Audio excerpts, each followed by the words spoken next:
आप लोग देखिए वो पाकिस्तान वालों क्या बोल रहे हैं हमारे इंडिया वालों को, गला काटने के लिए धमकी दे रहे। आप लोग देखिए। दांत से देखोगे तो काटे। पूरा नहीं हो पाएगा। हटाओ मैं ये इसको। सोच रहा हूँ राकेश साहब, मैं ये सोच रहा हूँ बासित तुम्हारे कि दूध के राकेश साहब दांत अगर अभी आपका टूटे गला नहीं। कट गया तो आप होस्टिंग बासित कैसे तुम्हारे करोगे? दूध के मैं दांत ये अभी सोच रहा हूँ टूटे आपका नहीं गला कट और गया तो तुम्हारी hosting इतनी कैसे हैसियत हो करोगे? गई है। मैं ये सोच रहा हूँ कि बासित आपका गला इसको कट गया बचा तो के hosting रखो। कैसे करोगे? जिस दिन हमारे सोल्जर पहुंच जाएंगे इसी से तुम्हारा हिसाब सोल्जर कटेंगे। नहीं, आप लोगों के जगह जगह गले काटेंगे, जगह जगह गले काटेंगे। और एक एक को ये जो आप धमकी दे रहे ओ हो ना घर बासित, जलाने की, ओ आप बासित, पूरा एक तो मैं हिंदुस्तान बाहर करेगा, हूँ। पूरा ओ हिंदुस्तान। बासित सुनो ना भाई, एक तो मैं बाहर हूँ और बैठा हूँ पहलगाम में खड़ा हूँ, तो मेरे सामने स्क्रीन नहीं है, क्या दिखा रहे हो नहीं दिखा रहे हो। लेकिन ये बात समझना बात मुजाहिदीन कर्नल टीपी का हिंदुस्तान के इस बासित को जिसके दूध के दांत नहीं टूटे हैं, आवाज डाउन करिए पीसीआर की। पाकिस्तान से जो भी बदतमीजी करे पीसीआर बीरा का आवाज डाउन। मुझे बताओ, जब आपका गला कट जाएगा आप होस्टिंग कैसे करोगे? एक प्यार से जवाब दे दो बस, गला होस्टिंग कैसे करोगे?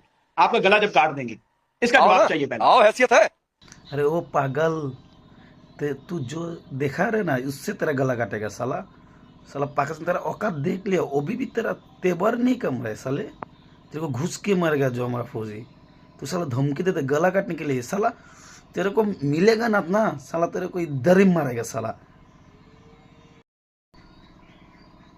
हे पाकिस्तान, साला तेरे को घुस के मारेगा साला। पाकिस्तान में घुस के तू जिधर इधर ही मारेगा साले। तू गाली देते हैं, चाकू दिखाते हैं, छुरी दिखाते हैं, साला काट देगा, जिधर इधर ही मारेगा साला। तू किधर है साला? तेरे को घुस के मारेगा साला। रुक साले, देख तेरा औकात दिखा देगा साला, तेरा पाकिस्तान का औकात दिखा देगा साले। रुक।